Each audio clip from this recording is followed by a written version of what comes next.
அனைவருக்கும் வணக்கம். உங்கள் அனைவரையும் தஞ்சை சமையலறையில் சந்திப்பதில் மிக்க மகிழ்ச்சி. இன்றைக்கி நம்ம பார்க்க போகிற ரெசிபி ஒரு சட்னி தாங்க.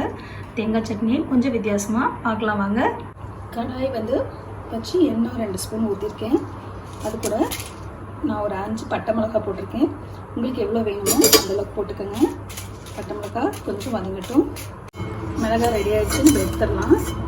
இப்போது கொஞ்சமாக நம்ம வெங்காயம் சேர்த்துக்க போகிறோம். நீங்கள் சின்ன வெங்காயம் இருந்தால் கூட போட்டுக்கோங்க, நல்லா டேஸ்ட்டாக இருக்கும். நான் இன்றைக்கி ஒரு சின்ன பெரிய வெங்காயத்தை கட் பண்ணி வச்சுருக்கேன். அது கூட கொஞ்சமாக இஞ்சி, 2 பல் பூண்டு, இது கொஞ்சம் வதங்கட்டும். இது கூட நான் சும்மா ஒரு 4 மிளகு சேர்த்துக்கிறேன். அப்புறம் ஒரு தக்காளி சின்னதாக கட் பண்ணது, கொஞ்சம் போல் பொட்டுக்கடலை சேர்த்துக்கிறேன்.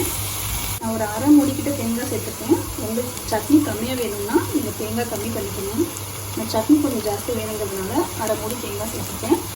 இந்த சட்னிக்கு தேவையான அளவுக்கு உப்பு சேர்த்துக்கலாம்.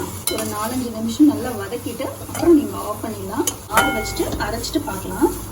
நம்ம இப்போ சட்னி அரைச்சிட்டு ஒரு பவுலுக்கு ட்ரான்ஸ்ஃபர் பண்ணிட்டோம். தாளிச்சிடலாம்.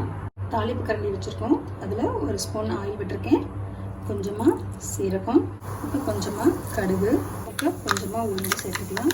இது கூடவே கொஞ்சம் கருவேப்பிலை சேர்த்துக்கலாங்க. தாளிச்சுட்டு இது சட்னி கூட சேர்த்துக்கலாம். அவ்வளோதாங்க, நம்ம சட்னி ரெடியாக இருக்குது. இது தோசை, இட்லி கூட எல்லாம் சாப்பிட்றதுக்கு ரொம்பவே டேஸ்ட்டாக இருக்கும். இந்த ரெசிபி உங்கள் எல்லாருக்கும் பிடிச்சிருக்குன்னு நினைக்கிறேன். பிடிச்சிருந்தா இதை செய்து பார்த்துட்டு கமெண்ட் செக்ஷனில் கமெண்ட் பண்ணுங்கள். சப்ஸ்கிரைப் பண்ணாதவங்க சப்ஸ்கிரைப் பண்ணிக்கோங்க, லைக் பண்ணுங்கள், ஷேர் பண்ணுங்கள். உடனுக்குடன் நீங்கள் வீடியோக்களை தெரிந்து கொள்ள பெல் பட்டனை ப்ரெஸ் பண்ணுங்கள். நன்றி.